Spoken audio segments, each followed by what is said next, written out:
Welcome back to Football Daily, where today we've constructed a team of players underappreciated by their national team. Unlike in past videos of this nature, these players aren't necessarily uncapped, but they do deserve more recognition. Goalkeeper, Marc-André Ter Stegen. Consistently one of Europe's top performing stoppers for nearly half a decade now, Marc-André Ter Stegen is one of the continent's most experienced too, having been a regular starter since he was a teenager, and was actually handed his full senior debut for Germany when he was just 20 years old. However, coming through during the peak years of Manuel Neuer always meant opportunities would be hard to come by, and the Barca keeper has picked up just 23 full caps since, only getting a decent run in Joachim Löw's side when Neuer suffered a long-term injury in 2017-18. The Mannschaft captain was then reinstated to the number 1 spot as soon as he returned to fitness ahead of the World Cup, and following an embarrassing group stage exit, began to show clear signs of decline for Bayern Munich the next season. But this seemingly had no effect on his standing in the national team, while Ter Stegen struggled to get a look in despite his continued world-class form at the Camp Nou. And in 2019, the political aspect of Neuer's selection was brought into full focus, as Bayern president Uli Hoeneß threatened to stop making players available for Germany duty if he was dropped. Weirdly, Neuer's club form has improved since then, while Ter Stegen has also earned himself a couple more caps. While it now seems inevitable he will unserve the 34-year-old in the next year or two, the position should have been his by now. Defender, Ricardo Pereira. We could easily have gone for Aaron Wan-Bissaka here, who still doesn't have an international cap to his name, but seeing as we have 2 other English players coming up in the side, we've decided to shine a light on Ricardo Pereira, who is 4 years older than the Man United right-back and has made just 7 appearances for Portugal. Of those appearances, only 3 have been in competitive games, but promisingly for the Leicester man, he has played in the last 2 Euro qualifiers, and it wasn't an easy task to gain that recognition. Aside from England, Portugal probably have the best crop of right-backs in world football right now, with Pereira up against João Cancelo and Nelson Semedo, who have both amassed around double the caps of the former Porto defender. But right now, out of the 3, Pereira is the only one starting regularly for his club, and his numbers are outstanding, marrying 6.1 tackles and interceptions a match with over 2 dribbles and a key pass, beating Cancelo and Semedo in all of these categories. If anything, it's a surprise it's taken this long for the man who gave him his international debut back in 2015 to reinstate him into the side. Just before we move on to our next player, if you're not already subscribed to Football Daily, then what are you doing? Please smash that big red button and the notification bell so you never miss a video. Defender, Aymeric Laporte. It's one of the greatest mysteries of modern times. How is Aymeric Laporte, comfortably one of the world's top 5 centre-halves when fit, unable to get into the France squad? 26 this year, the Man City defender still hasn't won a senior cap for the Blues, and while his Basque roots mean he could qualify to play for Spain, he remains determined to represent his home country. A move to high-flying City in 2018 wasn't enough for Laporte to take part in France's victorious World Cup campaign, and eyebrows were raised when later that year, Laporte claimed he was being left out by manager Didier Deschamps for personal reasons. Unsurprisingly, Deschamps refuted these claims, saying instead that his squad already had too many left-sided centre-backs. And while this was true, the fact this predicament had never seemingly affected the inclusion of Presnel Kimpembe, plus his decision to pick the left-footed Clement Lenglet over Laporte for matches the following summer, suggested there was another factor at play. But in August 2019, Deschamps finally put the rumours to bed, selecting the former Athletic Bilbao man for the country's Euro 2020 qualifiers the following month. But just when that elusive cap finally looked in reach, Laporte picked up a nasty knee injury in a league game against Brighton, just days before the international break. Defender, Sylvain Distin. Another French centre-half, Sylvain Distin built a reputation as one of the most reliable defenders in the Premier League during a 15-year stay in the English top flight. Between 2001 and 2016, Distin turned out for Newcastle, Manchester City, Portsmouth, Everton and Bournemouth, and became a firm fan favourite at 3 of those sides, earning the club captaincy of the Eastlands and Fratton Park. But this same recognition was never afforded to him at international level. In fact, the former PSG player didn't once receive a call-up to the France squad, with the likes of Jean-Alain Boumsong and Sebastian Squillaci getting the nod ahead of him. In 2014, Distin even jokingly announced his international retirement on Twitter, dubbing his non-existent Le Bleu career a wonderful experience. Clearly, he didn't feel too hard done by, but it remains a mystery that the man who still has more Premier League appearances than any overseas outfield player was continually ignored by his country. Defender Alex Telles. Coming through at a time when your country is already awash with talent in your position is not easy, and Alex Telles has faced a tougher predicament than most, with Marcelo, Felipe Luis and Alexandro all dominating the left flank for Brazil since his emergence at Grêmio back in 2013. But following a loan spell at Inter Milan in 2015-16, it emerged the left-back was eligible to play for Italy through his grandparents, and Telles even said himself he would welcome a call-up to the Azzurri. It seemed like the perfect situation. The defender still hadn't been called up for the Brazil squad, and unlike the Seleção, Italy were in short supply of true quality in his position. But the call never came, and after 3 excellent seasons with Porto, Telles finally got the nod for his home nation in March 2019, playing the full 90 in a friendly with Panama. But despite continuing to excel in Liga NOS, contributing to a goal every 144 minutes from left-back this term, he hasn't earned a cap since, with Renan Lodi, 5 years his junior, currently preferred by manager Tite. Midfielder Michael Carrick.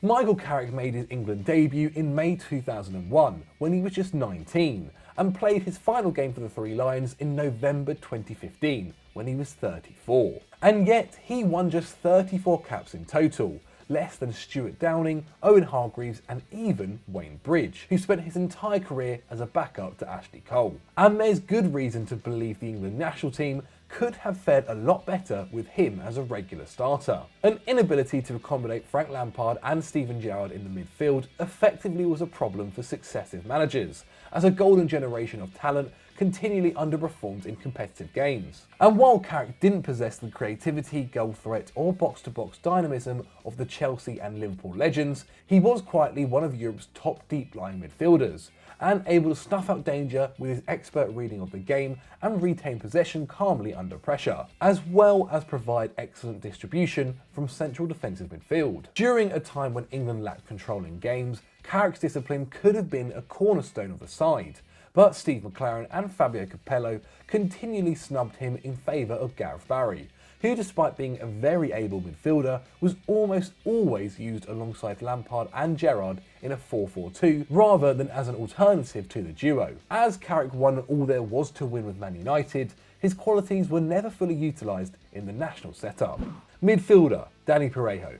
A name which often gets mentioned in conversations about underrated players, and rightly so. Now 31, Dani Parejo has been a stalwart in the Valencia midfield for nearly a decade now, proving himself as one of the most consistent performers in La Liga during that time. Since 2014-15, the centre mid has hit 48 goals and provided 34 assists in the Spanish top flight, despite his side finishing as low as 12th in 2 of those 5 seasons. For context, his compatriot David Silva has contributed just 5 more goals in that time for all-conquering Man City, and he doesn't have to do half the defensive work Parejo does for Los Ches. And yet, while Silva and other midfielders like Fabregas, Iniesta and Alonso have all broken the 100 cap mark for Spain in the last 10 years, Parejo wasn't even handed his La Roja debut until he was 28, despite making over 40 appearances for the national side at youth level.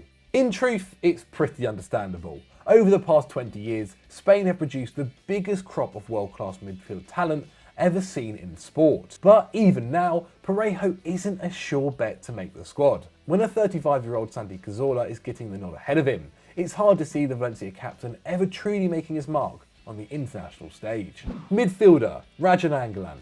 One of the most complete midfielders of his generation, Radja Nainggolan has been a staple of Serie A since first making a name for himself at Cagliari at the beginning of the 2010s, with his ability to score from range, create and go hard in the challenge, making him one of the Italian top flight's most distinct talents. But aside from a golden spell between 2014 and 2016, the Ninja has barely got a look in for Belgium, and after being snubbed by Roberto Martinez ahead of the 2018 World Cup, decided to retire from international football, clocking out with just 30 caps. It was a shame for a player who had been instrumental for the side at the previous Euros, scoring 2 screamers during the tournament.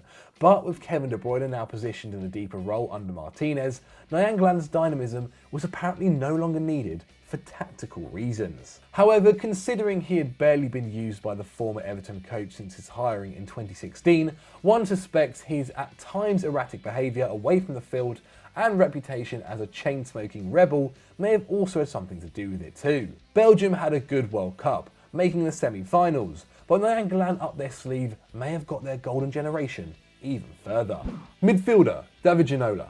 Back in 1995, David Ginola was one of the most talked about footballers in Europe. The previous season, the French wide man fired PSG to the Liga crown, their last before Nasser Al-Khelaifi's takeover in 2011, finishing the club's top scorer with 13. And in the 94-95 campaign, he helped Les Parisiens complete a domestic cup double while reaching the semi-finals of the Champions League, something this generation hasn't even managed, beating Johan Cruyff's Barcelona along the way. Ginola was linked with moves to the Blaugrana and Real Madrid that summer before switching to an exciting Newcastle outfit, and Cruyff later branded him the best player in the world. However, his international career was as good as over, and he made his 17th and final appearance for Les Bleus that September, having had his card marked ever since a misplaced cross led to the side conceding the decisive goal in a crucial World Cup qualifier against Bulgaria in 1993. Shortly afterwards, manager Gérard Houllier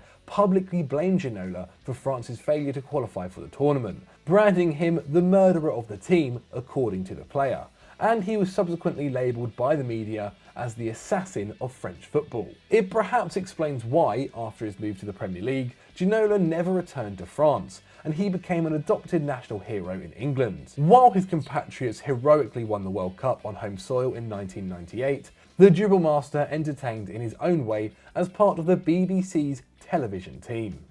Forward Andy Cole. Still currently the 3rd top scorer in Premier League history, Andy Cole was, along with Alan Shearer, the most feared marksman in England during the 1990s. And yet he made just 15 appearances for the national side over a 6-year period, less than Danny Mills, Matthew Upson and Darius Vassell. While it's true that getting minutes as a striker was tough during this era, with Teddy Sheringham and Alan Shearer forming an almost unbreakable bond as the front two for the Three Lions, even Robbie Fowler, Ian Wright and Les Ferdinand, who also struggled to get into the side, earned more caps than Cole. Amazingly, despite finishing the 1993-94 season as the Prem's top scorer with an outstanding 34 goals, he didn't earn his first cap until the following year, and even that was as a sub in a friendly. He wouldn't be called up again until 1997, and didn't start his first competitive game until 1999, not getting his first international goal until 2001, by which point he was long past his best. That strike against Albania would prove to be his only goal in an England jersey, and while he played his part in the Three Lions qualifying for the following summer's World Cup, he was left out of the tournament squad. Forward, Dario Hübner. We finish off our team with a rather more obscure choice. Unless you followed Serie A around the turn of the millennium, chances are you may not know who Dario Hübner is. The definition of a late bloomer, the Italian striker didn't make his Serie A debut until he was in his 30s, having spent most of his playing days as a goal machine in the 2nd tier. But despite entering the top flight in the twilight of his career, he more than held his own, scoring 74 goals in 143 league games across spells with Brescia, Piacenza and Perugia. And in 2002, he became the oldest player to be crowned top scorer at 35, a record later beaten by 38-year-old Luca Toni, beating out Christian Vieri, Alessandro Del Piero, Hernan Crespo and Andrei Shevchenko to the Capocaneri, despite playing for a side which finished 3 points above the relegation zone. That feat also made him just the 2nd player ever to finish a season top scorer in each of the top 3 tiers of Italian football. But it wasn't enough to secure him that elusive cap for Italy, and the Azzurri could have done with his goal-scoring instincts at the World Cup that summer, scraping through their group before being dumped out in the last 16 by South Korea. So that was our XI of players who we think are underrated by their country, but have we missed anyone out? Please let me know in the comments below. And if you want to see more Football Daily content, then click on screen right now. And as always guys, don't forget to like and subscribe.